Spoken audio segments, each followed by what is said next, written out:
Hi, I'm Paul from Find My Footwear, and today we're looking at two support category daily trainers from Brooks, the Adrenaline GTS 25 and the Glycerin GTS 23. So we're going to look at what features these shoes share and which you should choose.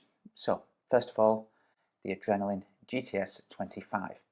So probably the most established shoe in the entire range from Brooks. It's a daily trainer and it provides support and control, particularly for overpronation. Um, the GTS 25, it's been around for over 25 years and it's always been the brand's good value shoe, offering a great combination of cushioning and control. The cushioning in the GTS 25 comes from Brooks DNA Loft V3 foam, which is a nitrogen injected foam, and the support comes from the brand's guide rail system, their go-to support or guide rail technology system. Guide rails are essentially an extension, you can see the stripy section, an extension of the cushioning on the medial and lateral side of the shoe that provides a cup for the heel bone. When your foot lands, it sinks into that cup, that cradle, provides support. If your foot leans out laterally, the guide rail should stop it and control it, and if your foot rolls in medially, same again on the medial side, on the inside, under the arch. And it's always been very effective.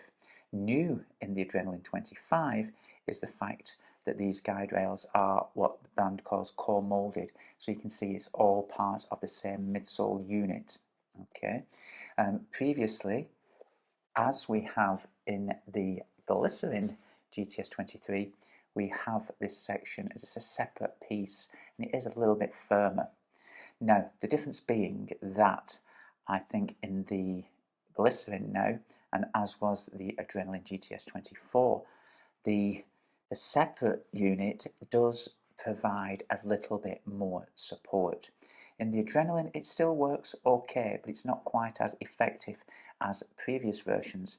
I'm sure Brooks didn't intend to reduce the effectiveness as the support, and it's still okay, but in this version, if I was scoring it, say, out of 10, I'd say it's a 7 out of 10 in terms of the amount of support and control that it provides for all runners that overpronate, whereas in the previous version, I would say it was more like an 8 or 9 out of 10. In the Glycerin, it is an 8 or 9 out of 10.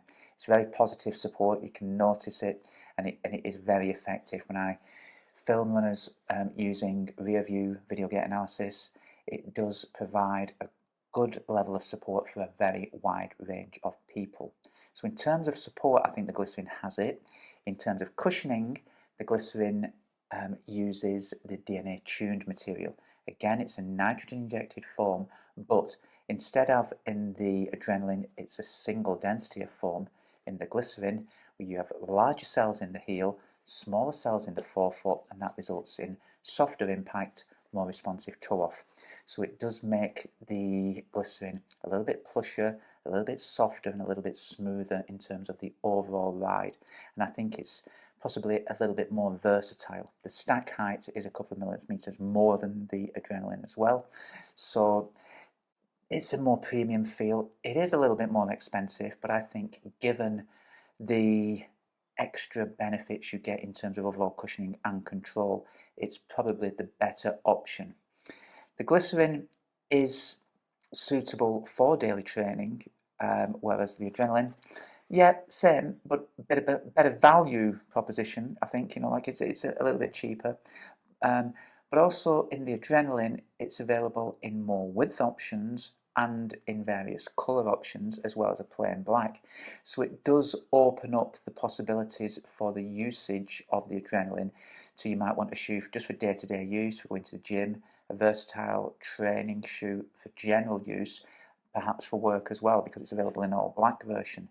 So don't discount the Adrenaline totally, but if it's out and out running, then the Glycerin is the one to go for. Other differences, the upper. Now, there's never been an issue with Brooks in terms of the quality of the upper. Double jacquard knit construction on the Adrenaline, triple jacquard construction on the Glycerin. That makes it, the triple jacquard is like an extra needle that the knitting the upper with. It helps create a little bit more of a 3D shaped upper. It's a little bit neater, wraps around the foot better. Both shoes share the same padding, similar padding in the tongue, in the ankle collar and in the Achilles area. So both very, very good quality, very plush fitting shoes in the upper, very breathable, very comfortable, no complaints there. So essentially, Glycerin, more cushioning, it's tuned for various paces, better for daily training, higher mileage runners. If you're going to use one shoe for a variety of paces, Glycerin is the one. Adrenaline, a bit slightly better value for money, or slightly cheaper, shall we say. Versatile use scenario for more than just running, I think this would be the option, but still a very good shoe. If you're not doing as many miles, then perhaps the Adrenaline is absolutely sufficient. I've running this for many years, and it's only in the last couple of years that I've stepped up to the Glycerin because I've increased the mileage, become more marathon focused.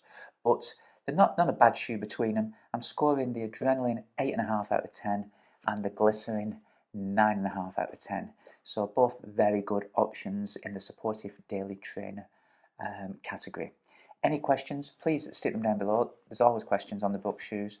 And if you're not subscribed to the channel already, please do so, subscribe. Click the thumbs up, give us a like and share, all that kind of stuff. We really do appreciate it. Once again, thanks for watching. I'm Paul and this is Find My Footwear.